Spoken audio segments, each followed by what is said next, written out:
Medigadda design కేసీఆర్దే, ఆయన చెప్పినట్టుగానే barrage పనులు చేశాం, అందులో మా సొంత నిర్ణయం లేదు. మంత్రి ఉత్తమ్ రివ్యూలో ఎల్ఎన్టీ వెల్లడి. జ్యుడిషియల్ విచారణలోనూ చెబుతామన్న సంస్థ ప్రతినిధులు. న్యాయ విచారణకు ప్రభుత్వం ప్లాన్. రిపోర్టు ఆధారంగా బాధ్యులపై క్రిమినల్ కేసులు పెట్టే ఆలోచన. గులాబీ బాస్కు బిగుస్తున్న ఉచ్చు. మాజీ సీఎం గజ్వేల్ ఎమ్మెల్యే కేసీఆర్కు మేడిగడ్డ ఉచ్చు బిగుస్తున్నది. బ్యారేజ్ పిల్లర్లకు పగుళ్లు రావడం, కుంగిపోవడం రాష్ట్ర వ్యాప్తంగా సంచలనంగా మారిన విషయం తెలిసిందే. దీంతో నిర్మాణ పనులపైన, బ్యారేజ్ నాణ్యతపైన అనేక అనుమానాలు వ్యక్తమయ్యాయి. మేడిగడ్డ బ్యారేజ్ డిజైన్ తాము రూపొందించలేదని ఇరిగేషన్ అధికారులు ప్రభుత్వానికి తేల్చి చెప్పారు.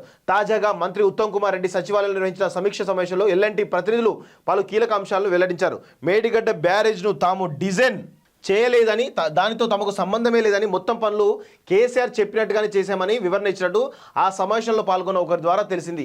అప్పట్లో ఆయన మాటలకు తాము ఎదురు చెప్పలేకపోయామని, ఆయన ఆదేశాలకు అనుగుణంగానే బ్యారేజ్ నిర్మించామని ఆన్సర్ ఇచ్చినట్టు తెలిసింది. నిపుణుల సలహాలు సూచనలు లేకుండా బ్యారేజ్ని ఎలా డిజైన్ చేశారంటూ ఎల్ఎన్టీ ప్రతినిధులు మంత్రి ప్రశ్నించారు. కేసీఆర్ చెప్పినట్టుగానే బ్యారేజ్ నిర్మించిన సంగతేమో కానీ బ్యారేజ్కి జరిగిన డ్యామేజ్కి ఎవరిది బాధ్యత అని నిలదీశారు. భారీ ఖర్చుతో కట్టిన బ్యారేజ్ 4-5 ఏళ్లకే ఇలా తయారైందంటే నిర్మాణ సంస్థకు బాధ్యత లేదా అని సీరియస్ అయినట్టు సమాచారం. జరిగిన డ్యామేజ్కి కేసీఆర్ను బాధ్యుడిని చేయాలనేదే మీ ఉద్దేశమా? మీరు సేఫ్ సైడ్లోకి వెళ్ళాలనుకుంటారా అంటూ ఫైర్ అయినట్లు తెలిసింది. ప్రాజెక్టు సంబంధించిన పూర్తి వివరాలను తీసుకురావాలని మంత్రి ఆదేశించారు. న్యాయ విచారణకు సిద్ధమవుతున్న సర్కారట.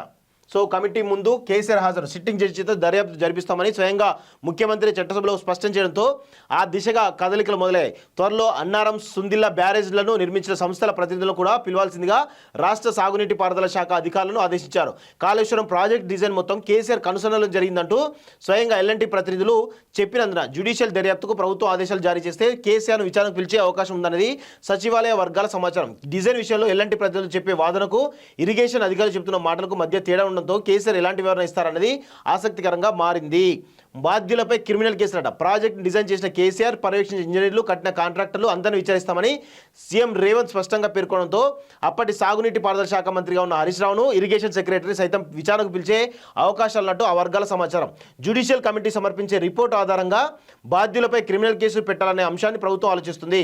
చట్టపరంగా చర్యలు తీసుకుంటామని కూడా సీఎం రేవంత్ వ్యాఖ్యానించినందున మేడిగడ్డ వ్యవహారం చివరకు ఎవరి మెడకు చుట్టుకుంటుందనే చర్చలు మొదలయ్యాయి. కాళేశ్వరం ప్రాజెక్టులో భారీ స్థాయిలో అవినీతి జరిగిందని మొదటి నుంచి కాంగ్రెస్ ఆరోపించింది. ఏటీఎంలా మారిందంటూ ప్రధాని మొదలు అమిత్ షా, జేపీ నడ్డా వరకు పలువురు బీజేపీ నేతలు ఆరోపించారు. వీటన్నిటి నేపథ్యంలో ముఖ్యమంత్రి రేవంత్ తీసుకోబోయే నిర్ణయం చర్చనీయాంశంగా మారింది. మంత్రి ఉత్తమ్ కుమార్ రెడ్డి రివ్యూ మీటింగులతో పాటు సీఎం నిర్వహించి సమీక్ష సమావేశంలో వెల్లడైన అభిప్రాయాలు, ప్రజాధనం దుర్వినియోగంలో నిజానిజాలు తేటతెల్లం కావాల్సిందన్న ప్రభుత్వ ఆలోచన రానున్న రోజుల్లో ఎన్ని మలుపులు తిరుగుతుందో, ఎలాంటి కఠోర వాస్తవాలు తెరపైకి వస్తాయో అనే అభిప్రాయాలు ప్రభుత్వ వర్గాలు వినిపిస్తున్నాయి. బీఆర్ఎస్ ఎమ్మెల్యే ఉద్దేశించి సీఎం రేవంత్ అసెంబ్లీ వేదికగా వారు సభలో ఉండాల్సిందే, కఠోర నిజాలను వారు వినాల్సిందే అని కామెంట్ చేసిన నేపథ్యంలో ఆ నిజాలను సభ ద్వారానే ప్రజల్లోకి తీసుకెళ్లాలని భావిస్తున్నట్లు తెలుస్తోంది.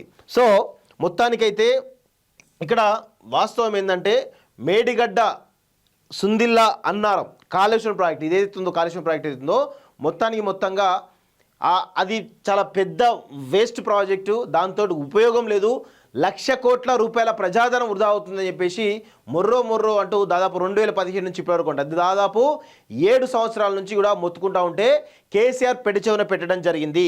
సో ఈసారి నీటిపారుదల శాఖ మంత్రిగా, అదేవిధంగా సీఎంగా ఇటు ఉత్తమ్ కుమార్ రెడ్డి, అటు రేవంత్ రెడ్డి ఇద్దరు కూడా దీనిపైన సమీక్షలు చేస్తూ న్యాయ విచారణ చేయాలని చెప్పేసి కూడా తెలుస్తూ ఉంది. సో ఒకవేళ న్యాయ విచారణ కనుక నిజంగా సిద్ధమైతే కనుక ఖచ్చితంగా సిట్టింగ్ జడ్జి చేత విచారణ జరిపించే ప్రయత్నం చేయాలి. అదేవిధంగా సిబిఐ ఎంక్వైరీ కూడా వేయించాలని చెప్పేసి కూడా కాలేజ్ డిమాండ్ చేస్తోంది. సిబిఐ విత్ ఈడీ ఈ రెండింటిపైన కూడా చేయాలి. ఇంకొక విషయం కూడా గుర్తుపెట్టుకోవాలి మిత్రులారా, ఇక్కడ క్లియర్గా ఓన్లీ ఎల్ఎన్టీనే బాధ్యతలు చేస్తూ ఉన్నారు.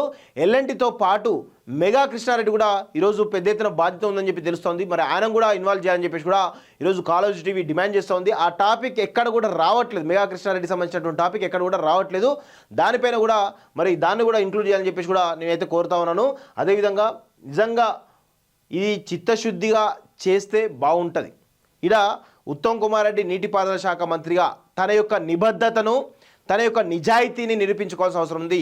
ఇన్ని రోజులు కూడా మీ సొంత పార్టీలో ఉన్న వాళ్ళే మిమ్మల్ని కేసీఆర్ కోవట్ అనేటువంటి ఒక ముద్ర వేయడం జరిగింది వాస్తవంగా, ఏది ఉత్తమ్ కుమార్ రెడ్డి మీద. ఇప్పుడు ఆయనకు ఒక అంది వచ్చిన అవకాశం కనబడతా ఉంది. ఆయన ఆ ముద్ర లేదు అని తొలగించుకోవాలనుకుంటే, ఆ ముద్ర నా మీద లేదు, నేను కోవట్టం కాదు అని అనుకోవాలనుకుంటే ఖచ్చితంగా ఈ న్యాయ విచారణకు సంబంధించిన దానిలో ఉత్తమ్ కుమార్ రెడ్డి ముందుగా ఇనిషియేట్ చేయాల్సిన అవసరం ఉంది.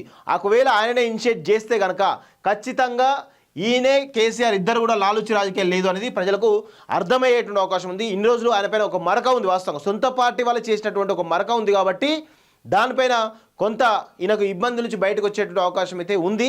ఆయన నిబద్ధతను ఆయన సచ్చీలతను నిరూపించుకోవాల్సినటువంటి సమయం ఆసన్నమైందని చెప్పేసి కూడా తెలుస్తూ ఉంది.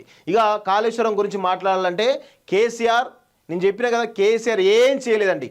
కేసీఆర్ ఒక హాల్లో ఒక పెద్ద స్క్రీన్ పెట్టుకొని లోకేష్ అనేటువంటి ఒక గూగుల్ మ్యాప్ ఎక్స్పర్ట్ కూడా కాదు, ఒక సిమ్ములు అమ్మేటువంటి ఒక వ్యక్తి, ఏది సిమ్ములు, ఎయిర్టెల్ సిమ్ములు అమ్మేటువంటి ఒక వ్యక్తి లోకేష్ అనే వ్యక్తితోటి ఆయనకు గూగుల్ మ్యాప్ మీద పూర్తి అవగాహన ఉందనుకొని ఆయన పక్కన పెట్టుకొని గూగుల్ మ్యాప్ తోటి ఈ కాళేశ్వరం ప్రాజెక్ట్ను రీడిజైన్ చేసిండు.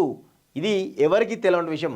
లోకేష్ అంటే ఎవరో ఎక్స్పర్ట్ అనుకున్నాను నేను కూడా, వాస్తవంగా ఆయన గురించి ఎంక్వైరీ చేస్తే ఆయన ఎయిర్టెల్ సిమ్లు అమ్మే వ్యక్తి అట. ఎయిర్టెల్ సిమ్ అమ్మే వ్యక్తికి అసిస్టెంటు, సిమ్లు అమ్మే వ్యక్తి కూడా కాదు, సిమ్లు అమ్మే వ్యక్తికి అసిస్టెంటు. ఆయనకు ఈ గూగుల్ మ్యాప్ లొకేషన్ సంబంధించి కొంత అవగాహన ఉంటే ఆయన పట్టుకొని కేసీఆర్ కాళేశ్వరం ప్రాజెక్టు రీడిజైన్ చేసిండు అనేది ఇక్కడ మన అందరం కూడా చెప్పుకోవాలి. వాస్తవంగా అది చేసినటువంటి కేసీఆర్ చేసినటువంటి ఘనకార్యం.